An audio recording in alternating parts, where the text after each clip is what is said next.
ಉದ್ಯಮಿ ಸಿಜೆ ರಾಯ್ ಆತ್ಮಹತ್ಯೆ ಪ್ರಕರಣಕ್ಕೆ ಸಂಬಂಧಪಟ್ಟಂತೆ ಈಗ ಈ ಕೇಸ್ಗೆ ಸಂಬಂಧಪಟ್ಟಂತೆ ಎಸ್ಐಟಿ ತನಿಖೆಯನ್ನ ಚುರುಕುಗೊಳಿಸಿದೆ. ಯಾರೂ ಕೂಡ ಇದರಲ್ಲಿ ಈಗಾಗಲೇ ಆರೋಪಿಗಳು ಅಂತ ಇಲ್ಲ, ಆದರೂ ಕೂಡ ಕುಟುಂಬಸ್ಥರನ್ನ ವಿಚಾರಣೆ ನಡೆಸ್ತಾ ಇದ್ದಾರೆ ಎಸ್ಐಟಿ ಅಧಿಕಾರಿಗಳು. ರಾಯ್ ಪ್ರಕರಣದಲ್ಲಿ ಆರೋಪಿಗಳು ಇಲ್ಲದೇ ಇದ್ರೂ ಕೂಡ ಒಂದಷ್ಟು ಅನುಮಾನಗಳಿರೋದ್ರಿಂದ ಅದರ ಜೊತೆಯಲ್ಲಿ ಅನುಮಾನವನ್ನ ಕುಟುಂಬಸ್ಥರು, ಅವರ ಜೊತೆ ಒಡನಾಟವನ್ನ ಇಟ್ಕೊಂಡಂತವರು, ಅವರ ಜೊತೆ ಇದ್ದಂತವರು ಎಲ್ಲರೂ ಕೂಡ ಇಂಥದ್ದೇ ಒಂದಷ್ಟು ಅನುಮಾನಗಳನ್ನು ವ್ಯಕ್ತಪಡಿಸ್ತಾ ಇದ್ದಾರೆ. ಹಾಗಾಗಿ ಎಸ್ಐಟಿ ತನಿಖೆಯನ್ನ ಚುರುಕುಗೊಳಿಸಿದೆ. ಜೊತೆಗೆ ಕುಟುಂಬಸ್ಥರ ವಿಚಾರಣೆಯನ್ನ ಕೂಡ ಈಗ ಎಸ್ಐಟಿ ನಡೆಸ್ತಾ ಇದೆ. ಈ ಸಾವಿಗೆ ಸಂಬಂಧಪಟ್ಟಂತೆ ಆತ್ಮಹತ್ಯೆಗೆ ಮಾಡಿಕೊಂಡಿದ್ದೇ ನಿಜವಾದ್ರೆ ಆತ್ಮಹತ್ಯೆ ಕಾರಣಗಳೇನು ಅನ್ನುವಂಥ ನಿಟ್ಟಿನಲ್ಲಿ ಒಂದು ಆಯಾಮದ ತನಿಖೆ, ಮತ್ತೊಂದು ಆಯಾಮದಲ್ಲಿ ಒಂದು ವೇಳೆ ಆತ್ಮಹತ್ಯೆ ಅಲ್ಲ ಅನ್ನೋದಾದ್ರೆ ಅಲ್ಲಿ ಅಸಲಿಗೆ ನಡೆದಿದ್ದೇನು ಅನ್ನುವಂಥ ಒಂದಷ್ಟು ಪ್ರಶ್ನೆಗಳು, ಅದರ ಆಯಾಮದಲ್ಲೂ ಕೂಡ ತನಿಖೆಗಳು ನಡೀತಾ ಇದೆ. ಇದರ ಜೊತೆಯಲ್ಲಿ ಒಂದಷ್ಟು ಹೆಸರುಗಳು ಕೂಡ ಕೇಳಿ ಬಂದಿರೋದ್ರಿಂದ ಅದರ ಬಗ್ಗೆಯೂ ಕೂಡ ತನಿಖೆಗಳು ನಡೀತಾ ಇದೆ. ಅದರ ಜೊತೆಯಲ್ಲಿ ಈಗಾಗಲೇ ಅವರ ಕುಟುಂಬಸ್ಥರು ವ್ಯಕ್ತಪಡಿಸಿರುವಂತಹ ಒಂದಷ್ಟು ಅನುಮಾನಗಳು, ಆ ಆಯಾಮದಲ್ಲೂ ಕೂಡ ಈಗ ತನಿಖೆಯನ್ನ ಎಸ್ಐಟಿ ಅಧಿಕಾರಿಗಳು ನಡೆಸ್ತಾ ಇದ್ದಾರೆ. ಹಲವು ಆಯಾಮಗಳಲ್ಲಿ ತನಿಖೆಯನ್ನ ನಡೆಸ್ತಾ ಇದ್ದಾರೆ.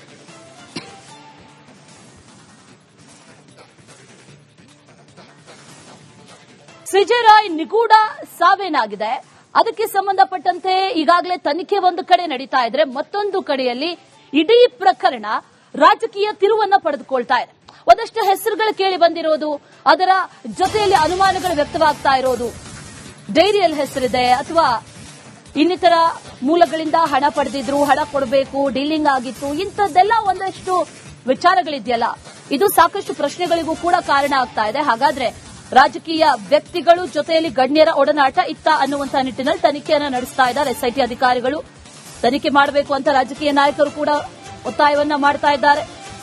ಯಾರ ಜೊತೆಯಲ್ಲಾದ್ರೂ ವೈಮನಸ್ಸಿತ್ತ ಅನ್ನುವಂತಹ ನಿಟ್ಟಿನಲ್ಲಿ ಎಸ್ಐಟಿ ತನಿಖೆ ಸಾಗ್ತಾ ಇದೆ. ಸಿಜೆ ರಾಯ್ ಅವರ ಮಾನಸಿಕ ಸ್ಥಿತಿ ಹೇಗಿತ್ತು, ಖಿನ್ನತೆಗೆ ಏನಾದ್ರೂ ಒಳಗಾಗಿದ್ರ, ಅವರು ಟ್ರೀಟ್ಮೆಂಟ್ ತಗೊಳ್ತಾ ಇದ್ರು ಅನ್ನುವಂತ ಮಾಹಿತಿ. ಹಾಗಾದ್ರೆ ಇದೇ ವಿಚಾರಕ್ಕೆ ಟ್ರೀಟ್ಮೆಂಟ್ ತಗೊಳ್ತಾ ಇದ್ರ ಅಥವಾ ಯಾವ ವಿಚಾರ ಅವರನ್ನ ಬಾಧಿಸ್ತಾ ಇತ್ತು, ಏನ್ ಕಾಡ್ತಾ ಇತ್ತು ಅನ್ನುವಂತ ನಿಟ್ಟಿನಲ್ಲೂ ಕೂಡ ಈಗ ತನಿಖೆಗಳು ನಡೀತಾ ಇರೋದು. ಕೊನೆಯ ದಿನಗಳಲ್ಲಿ ಅಂದ್ರೆ ಸಾವಿಗೂ ಮುನ್ನ ಒಂದಷ್ಟು ದಿನಗಳ ಕಾಲ ಅವರ ಒಡನಾಟ ಹೇಗಿತ್ತು, ಯಾರ ಜೊತೆಯಲ್ಲಿ ಬೆರೀತಾ ಇದ್ರು, ಯಾರ ಜೊತೆಯಲ್ಲಿ ಮಾತಾಡಿದ್ರು, ಕೊನೆಯದಾಗಿ ಮಾತಾಡಿರೋ ವಿಚಾರ, ಅದರ ಜೊತೆಯಲ್ಲಿ ಒಂದಷ್ಟು ವಿಚಾರಗಳನ್ನ ಅವ್ರು ಮೆನ್ಷನ್ ಮಾಡಿರೋದು, ಅಂದ್ರೆ ಡೈರಿಯಲ್ಲಿ ಬರ್ಕೊಂಡಿರೋದಾಗಿರ್ಬೋದು, ಇದೆಲ್ಲದರ ಬಗ್ಗೆಯೂ ಕೂಡ ಈಗ ತನಿಖೆಯನ್ನ ನಡೆಸಲಾಗ್ತಾ ಇದೆ. ಹಲವು ಆಯಾಮಗಳಲ್ಲಿ ಎಸ್ಐಟಿ ಅಧಿಕಾರಿಗಳು ತನಿಖೆಯನ್ನ ನಡೆಸ್ತಾ ಇದ್ದಾರೆ. ತಮ್ಮ ಕೊನೆ ದಿನಗಳಲ್ಲಿ ಯಾರ ಜೊತೆಯಾದ್ರೂ ವೈಮನಸ್ಸಿತ್ತ ಅಥವಾ ದ್ವೇಷ ಇತ್ತ ಅಥವಾ ಏನಾದ್ರೂ ಆಗಿತ್ತ, ಆ ಒತ್ತಡಕ್ಕೊಳಗಾಗಿದ್ರ ಅನ್ನುವಂತ ನಿಟ್ಟಿನಲ್ಲೂ ಕೂಡ ಈಗ ತನಿಖೆಗಳನ್ನ ನಡೆಸಲಾಗ್ತಾ ಇದೆ.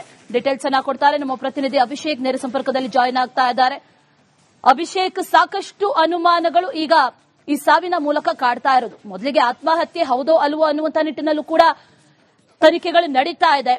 ಏನೇನು ಈ ಸದ್ಯದ ಮಟ್ಟಿಗೆ ಅಪ್ಡೇಟ್ಸ್ ಇದೆ, ಅದರ ಜೊತೆಯಲ್ಲಿ ಯಾರ್ಯಾರ ತನಿಖೆಗಳನ್ನ ಎಸ್ಐಟಿ ಅಧಿಕಾರಿಗಳು ಯಾವ್ಯಾವ ಆಯಾಮದಲ್ಲಿ ನಡೆಸ್ತಾ ಇದ್ದಾರೆ, ಅದ್ರ ಬಗ್ಗೆ ಏನ್ ಡೀಟೇಲ್ಸ್ ಇದೆ? ಈಗಾಗಲೇ ಇನ್ನು ಸಾಂದರ್ಭಿಕ ಸಾಕ್ಷಿಗಳನ್ನ ತನಿಖೆಯನ್ನು ನಡೆಸುವಂತಹ ಮುಖಾಂತರ ಎಸ್ಐಟಿ ಅಧಿಕಾರಿಗಳು ಈಗ ಇನ್ವೆಸ್ಟಿಗೇಷನ್ ಶುರು ಮಾಡಿರುವಂತದ್ದು. ಮತ್ತೆ ಅದರಲ್ಲಿ ಸಾಕಷ್ಟು ಅಂದ್ರೆ ಅವರ ಕುಟುಂಬದವರನ್ನು ಕೂಡ ಇಲ್ಲಿ ಪ್ರಶ್ನೆಯನ್ನ ಮಾಡುವಂತಹ ಕೆಲಸಗಳನ್ನು ಕೂಡ ಮಾಡಿದ್ದಾರೆ. ಯಾಕಂದ್ರೆ ಖಾಸಗಿ ಕ್ಲಿನಿಕ್ನಲ್ಲಿ ಈ ರೀತಿಯಾದಂತಹ ಅಂದ್ರೆ ಒಂದು ಮಾನಸಿಕವಾಗಿ ಒತ್ತಡದಲ್ಲಿ ಇದ್ದಾರೆ ಅನ್ನುವಂತಹ ಒಂದು ಕಾರಣದಿಂದಾಗಿ ಅವರಿಗೆ ಟ್ರೀಟ್ಮೆಂಟ್ ಅನ್ನು ತೆಗೆದುಕೊಳ್ಳುವ ವಿಚಾರಗಳು ಕೂಡ ಈಗಾಗಲೇ ಗೊತ್ತಿರುವಂತದ್ದು. ಅವರ ವೈದ್ಯರೇನಿದ್ರೆ ಅವರನ್ನ ಕೂಡ ಎನ್ಕ್ವೈರಿ ಮಾಡುವಂತಹ ಒಂದು ಕೆಲಸಗಳನ್ನ ಈಗಾಗಲೇ ಎಸ್ಐಟಿ ಅಧಿಕಾರಿಗಳು ಮಾಡಿದ್ದಾರೆ. ಅದೇ ರೀತಿಯಾಗಿ ಈ ಮಾನಸಿಕ ಒತ್ತಡದ ಬಗ್ಗೆ ಕುಟುಂಬಸ್ಥರಿಗೆ ಏನಾದರೂ ಗೊತ್ತಿದೆಯಾ ಇಲ್ವಾ ಅನ್ನುವಂತಹ ವಿಚಾರಗಳನ್ನು ಕೂಡ ಈಗ ಅವರಿಂದ ನಿರಂತರವಾಗಿ ನಿನ್ನೆಯಷ್ಟೇ ಬೆಳಗಿಂದ ಸಂಜೆಯವರೆಗೂ ಕೂಡ ಎನ್ಕ್ವೈರಿಯನ್ನು ಮಾಡಿದ್ರು. ನಂತರ ಇಂದು ಕೂಡ ಎನ್ಕ್ವೈರಿ ಮುಂದುವರಿಯುವಂತಹ ಸಾಧ್ಯತೆಗಳು ಕೂಡ ಹೆಚ್ಚಿದೆ ಅಂತಾನೆ ಹೇಳಬಹುದಾಗಿದೆ. ಯಾಕಂದ್ರೆ ಈ ಎರಡು ರಿಪೋರ್ಟ್ಗಳು ಬರಬೇಕು, ಅಂದ್ರೆ ಬ್ಯಾಲಿಸ್ಟಿಕ್ ರಿಪೋರ್ಟ್ ಮತ್ತೆ ಪೋಸ್ಟ್ ಮಾರ್ಟಮ್ ರಿಪೋರ್ಟ್, ಅದು ಬಂದ ಬಳಿಕ ನಂತರ ಕೇರಳಕ್ಕೆ ತೆರಳುವಂತಹ ವಿಚಾರಗಳಾಗಿರಬಹುದು, ಮತ್ತೆ ಇನ್ನಿತರ ಆಂಗಲ್ ನಲ್ಲಿ ಇನ್ವೆಸ್ಟಿಗೇಷನ್ ಮಾಡುವಂತಹ ಒಂದು ಕೆಲಸಗಳನ್ನು ಮುಂದಿನ ಹಂತದಲ್ಲಿ ಮಾಡಲಿದ್ದಾರೆ ಅಂತಾನೆ ಹೇಳಬಹುದಾಗಿದೆ. ಈಗ ಪರ್ಟಿಕ್ಯುಲರ್ ಆಗಿ ಗನ್ ಮ್ಯಾನ್ಗಳು ಮತ್ತೆ ಚಾಲಕ ಏನಿದ್ದಾರೆ ಅಂದ್ರೆ ಅವರಿಬ್ಬರನ್ನ ಆ ಎರಡು ಅಂದ್ರೆ ಚಾಲಕ ಮತ್ತೆ ಗನ್ ಮ್ಯಾನ್ಗಳು ಯಾರ್ಯಾರಿದ್ದಾರೆ ಅವರನ್ನ ಎನ್ಕ್ವೈರಿ ಜಾಸ್ತಿ ಮಾಡಲಾಗ್ತಾ ಇದೆ. ಯಾಕಂದ್ರೆ ಅವರಿಗೆ ಸಾಕಷ್ಟು ಪ್ರತಿದಿನವೂ ಕೂಡ ಪ್ರತಿ ಕ್ಷಣವೂ ಕೂಡ ಅವರು ಜೊತೆಲಿರ್ತಾರೆ. ಹೀಗಾಗಿ ಅವರಿಗೆ ಏನಾದರೂ ವಿಚಾರಗಳು ಗೊತ್ತಾಗಿದೆಯಾ ಅಂದ್ರೆ ಇವರು ಯಾರಾದ್ರೂ ಬೇರೆಯವರ ಬಳಿ ಏನಾದರೂ ಮಾತನಾಡಕ್ಕೆ ಮುಂದಾಡ್ತಾ ಇದ್ರು ಅಂದ್ರೆ ಜಗಳ ಆಗುವಂತದ್ದು, ಕಿರಿಕ ಆಗುವಂತಹ ವಿಚಾರಗಳಾಗಿರಬಹುದು, ತಮ್ಮ ಒಂದು ಖಾಸಗಿ ಒಂದು ವಿಚಾರಗಳನ್ನ ಅವರ ಜೊತೆ ಹಂಚಿಕೊಂಡಿದ್ದಾರೆ ಅನ್ನುವಂತಹ ನಿಟ್ಟಿನಲ್ಲಿ ಕೂಡ ಈಗ ಎನ್ಕ್ವೈರಿ ಮಾಡುವಂತಹ ಒಂದು ಕೆಲಸಗಳನ್ನ ಎಸ್ಐಟಿ ಅಧಿಕಾರಿಗಳು ಮಾಡ್ತಾ ಇದ್ದಾರೆ. ಈ ballistic report post mortem report ಬಂದ ಬಳಿಕ ಅವರು ನಂತರ ಕೇರಳಕ್ಕೆ ತೆರಳುತ್ತಾರೆ. ಮತ್ತೆ ಅಸಲಿ ಏನು ತನಿಖೆ ಏನಿದೆ, ಇನ್ನು ಆನ್ ಫೀಲ್ಡ್ ತನಿಖೆ ಏನಿದೆ ಅದು ಮುಂದಿನ ಹಂತದಲ್ಲಿ ನಡೆಯಲಿದೆ ಅಂತ ಹೇಳಬಹುದಾಗಿದೆ. ಹೀಗಾಗಿ ಸದ್ಯದ ಮಟ್ಟಿಗೆ ಈ ಒಂದು ಅಭಿಷೇಕ್ ಹಾಗೆ ಸಂಪರ್ಕದಲ್ಲಿರಿ. ಮತ್ತೊಂದು ಅಪ್ಡೇಟ್ ಕೂಡ ಲಭ್ಯ ಆಗ್ತಾ ಇದೆ ಇದೇ ವಿಚಾರಕ್ಕೆ ಸಂಬಂಧಪಟ್ಟಂತೆ. ನಿಟ್ಟಿನಲ್ಲೂ ಕೂಡ ಈಗ ತನಿಖೆಗಳು ನಡೀತಾ ಇರುವುದು ಕೊನೆಯ ದಿನಗಳಲ್ಲಿ, ಅಂದ್ರೆ ಸಾವಿಗೂ ಮುನ್ನ ಒಂದಷ್ಟು ದಿನಗಳ ಕಾಲ ಅವರ ಒಡನಾಟ ಹೇಗಿತ್ತು, ಯಾರ ಜೊತೆಯಲ್ಲಿ ಬೆರೀತಾ ಇದ್ರು, ಯಾರ ಜೊತೆಯಲ್ಲಿ ಮಾತಾಡಿದ್ರು, ಕೊನೆಯದಾಗಿ ಮಾತಾಡಿರೋ ವಿಚಾರ, ಅದರ ಜೊತೆಯಲ್ಲಿ ಒಂದಷ್ಟು ವಿಚಾರಗಳನ್ನ ಅವ್ರು ಮೆನ್ಷನ್ ಮಾಡಿರೋದು, ಅಂದ್ರೆ ಡೈರಿಯಲ್ಲಿ ಬರ್ಕೊಂಡಿರೋದಾಗಿರ್ಬೋದು, ಇದೆಲ್ಲದರ ಬಗ್ಗೆಯೂ ಕೂಡ ಈಗ ತನಿಖೆಯನ್ನ ನಡೆಸಲಾಗ್ತಾ ಇದೆ. ಹಲವು ಆಯಾಮಗಳಲ್ಲಿ ಎಸ್ಐಟಿ ಅಧಿಕಾರಿಗಳು ತನಿಖೆಯನ್ನ ನಡೆಸ್ತಾ ಇದ್ದಾರೆ. ತಮ್ಮ ಕೊನೆ ದಿನಗಳಲ್ಲಿ ಯಾರ ಜೊತೆಯಾದ್ರೂ ವೈಮನಸ್ಸಿತ್ತ ಅಥವಾ ದ್ವೇಷ ಇತ್ತ ಅಥವಾ ಏನಾದ್ರೂ ಆಗಿತ್ತ, ಆ ಒತ್ತಡಕ್ಕೆ ಒಳಗಾಗಿದ್ರ ಅನ್ನುವಂತ ನಿಟ್ಟಿನಲ್ಲೂ ಕೂಡ ಈಗ ತನಿಖೆಗಳನ್ನ ನಡೆಸಲಾಗ್ತಾ ಇದೆ. ಡೀಟೇಲ್ಸ್ ಅನ್ನ ಕೊಡ್ತಾರೆ ನಮ್ಮ ಪ್ರತಿನಿಧಿ ಅಭಿಷೇಕ್, ನೇರ ಸಂಪರ್ಕದಲ್ಲಿ ಜಾಯಿನ್ ಆಗ್ತಾ ಇದ್ದಾರೆ. ಅಭಿಷೇಕ್, ಸಾಕಷ್ಟು ಅನುಮಾನಗಳು ಈಗ ಈ ಸಾವಿನ ಮೂಲಕ ಕಾಡ್ತಾ ಇರೋದು. ಮೊದಲಿಗೆ ಆತ್ಮಹತ್ಯೆ ಹೌದೋ ಅಲ್ವೋ ಅನ್ನುವಂತ ನಿಟ್ಟಿನಲ್ಲೂ ಕೂಡ ತನಿಖೆಗಳು ನಡೀತಾ ಇದೆ. ಏನೇನು ಈ ಸದ್ಯದ ಮಟ್ಟಿಗೆ ಅಪ್ಡೇಟ್ಸ್ ಇದೆ, ಅದರ ಜೊತೆಯಲ್ಲಿ ಯಾರ್ಯಾರ ತನಿಖೆಗಳನ್ನ ಎಸ್ಐಟಿ ಅಧಿಕಾರಿಗಳು ಯಾವ್ಯಾವ ಆಯಾಮದಲ್ಲಿ ನಡೆಸ್ತಾ ಇದ್ದಾರೆ, ಅದ್ರ ಬಗ್ಗೆ ಏನ್ ಡೀಟೇಲ್ಸ್ ಇದೆ? ಈಗಾಗಲೇ ಇನ್ನು ಸಾಂದರ್ಭಿಕ ಸಾಕ್ಷಿಗಳನ್ನ ತನಿಖೆಯನ್ನು ನಡೆಸುವಂತಹ ಮುಖಾಂತರ ಎಸ್ಐಟಿ ಅಧಿಕಾರಿಗಳು ಈಗ ಇನ್ವೆಸ್ಟಿಗೇಷನ್ ಶುರು ಮಾಡಿರುವಂತದ್ದು. ಮತ್ತೆ ಅದರಲ್ಲಿ ಸಾಕಷ್ಟು ಅಂದ್ರೆ ಅವರ ಕುಟುಂಬದವರನ್ನು ಕೂಡ ಇಲ್ಲಿ ಪ್ರಶ್ನೆಯನ್ನ ಮಾಡುವಂತಹ ಕೆಲಸಗಳನ್ನು ಕೂಡ ಮಾಡಿದ್ದಾರೆ. ಯಾಕಂದ್ರೆ ಖಾಸಗಿ ಕ್ಲಿನಿಕ್ನಲ್ಲಿ ಈ ರೀತಿಯಾದಂತಹ ಅಂದ್ರೆ ಒಂದು ಮಾನಸಿಕವಾಗಿ ಒತ್ತಡದಲ್ಲಿ ಇದ್ದಾರೆ ಅನ್ನುವಂತಹ ಒಂದು ಕಾರಣದಿಂದಾಗಿ ಅವರಿಗೆ ಟ್ರೀಟ್ಮೆಂಟ್ ಅನ್ನು ತೆಗೆದುಕೊಳ್ಳುವ ವಿಚಾರಗಳು ಕೂಡ ಈಗಾಗಲೇ ಗೊತ್ತಿರುವಂತದ್ದು. ಅವರ ವೈದ್ಯರೇನಿದ್ರೆ ಅವರನ್ನ ಕೂಡ ಎನ್ಕ್ವೈರಿ ಮಾಡುವಂತಹ ಒಂದು ಕೆಲಸಗಳನ್ನ ಈಗಾಗಲೇ ಎಸ್ಐಟಿ ಅಧಿಕಾರಿಗಳು ಮಾಡಿದ್ದಾರೆ. ಅದೇ ರೀತಿಯಾಗಿ ಈ ಮಾನಸಿಕತೆ ಬಗ್ಗೆ, ಮಾನಸಿಕ ಒತ್ತಡದ ಬಗ್ಗೆ ಕುಟುಂಬಸ್ಥರಿಗೆ ಏನಾದರೂ ಗೊತ್ತಿದೆಯಾ ಇಲ್ವಾ ಅನ್ನುವಂತಹ ವಿಚಾರಗಳನ್ನು ಕೂಡ ಈಗ ಅವರಿಂದ ನಿರಂತರವಾಗಿ ನಿನ್ನೆಯಷ್ಟೇ ಬೆಳಗಿಂದ ಸಂಜೆಯವರೆಗೂ ಕೂಡ ಎನ್ಕ್ವೈರಿಯನ್ನು ಮಾಡಿದ್ರು.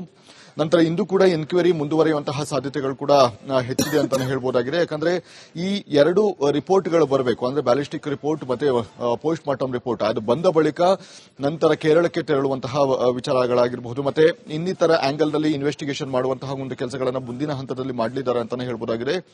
ಈಗ ಪರ್ಟಿಕ್ಯುಲರ್ ಆಗಿ ಗನ್ ಮ್ಯಾನ್ಗಳು ಮತ್ತೆ ಚಾಲಕ ಏನಿದ್ದಾರೆ ಅಂದ್ರೆ ಅವರಿಬ್ಬರನ್ನ ಆ ಎರಡು ಅಂದ್ರೆ ಚಾಲಕ ಮತ್ತೆ ಗನ್ ಮ್ಯಾನ್ಗಳು ಯಾರ್ಯಾರಿದ್ದಾರೆ ಅವರನ್ನ ಎನ್ಕ್ವೈರಿ ಜಾಸ್ತಿ ಮಾಡಲಾಗ್ತಾ ಇದೆ. ಯಾಕಂದ್ರೆ ಅವರಿಗೆ ಸಾಕಷ್ಟು ಪ್ರತಿದಿನವೂ ಕೂಡ ಪ್ರತಿ ಕ್ಷಣವೂ ಕೂಡ ಅವರು ಜೊತೆಲಿರ್ತಾರೆ. ಹೀಗಾಗಿ ಅವರಿಗೆ ಏನಾದರೂ ವಿಚಾರಗಳು ಗೊತ್ತಾಗಿದೆಯಾ ಅಂದ್ರೆ ಇವರು ಯಾರಾದ್ರೂ ಬೇರೆಯವರ ಬಳಿ ಏನಾದರೂ ಮಾತನಾಡಕ್ಕೆ ಮುಂದಾಡ್ತಾ ಇದ್ದಾರೆ ಅಂದ್ರೆ ಜಗಳ ಆಗುವಂತದ್ದು, ಕಿರಿಕ ಆಗುವಂತಹ ವಿಚಾರಗಳಾಗಿರಬಹುದು, ತಮ್ಮ ಒಂದು ಖಾಸಗಿ ಒಂದು ವಿಚಾರಗಳನ್ನ ಅವರ ಜೊತೆ ಹಂಚಿಕೊಂಡಿದ್ದಾರೆ ಅನ್ನುವಂತಹ ನಿಟ್ಟಿನಲ್ಲಿ ಕೂಡ ಈಗ ಎನ್ಕ್ವೈರಿ ಮಾಡುವಂತಹ ಒಂದು ಕೆಲಸಗಳನ್ನ ಎಸ್ಐಟಿ ಅಧಿಕಾರಿಗಳು ಮಾಡ್ತಾ ಇದ್ದಾರೆ. ಈ ballistic report post mortem report ಬಂದ ಬಳಿಕ ಅವರು ನಂತರ ಕೇರಳಕ್ಕೆ ತೆರಳುತ್ತಾರೆ. ಮತ್ತೆ ಅಸಲಿ ಏನು ತನಿಖೆ ಏನಿದೆ, ಇನ್ನು ಆನ್ ಫೀಲ್ಡ್ ತನಿಖೆ ಏನಿದೆ ಅದು ಮುಂದಿನ ಹಂತದಲ್ಲಿ ನಡೆಯಲಿದೆ ಅಂತ ಹೇಳಬಹುದಾಗಿದೆ. ಹೀಗಾಗಿ ಸದ್ಯದ ಮಟ್ಟಿಗೆ ಈ ಒಂದು ಅಭಿಷೇಕ್ ಹಾಗೆ ಸಂಪರ್ಕದಲ್ಲಿರಿ. ಮತ್ತೊಂದು ಅಪ್ಡೇಟ್ ಕೂಡ ಲಭ್ಯ ಆಗ್ತಾ ಇದೆ ಇದೇ ವಿಚಾರಕ್ಕೆ ಸಂಬಂಧಪಟ್ಟಂತೆ.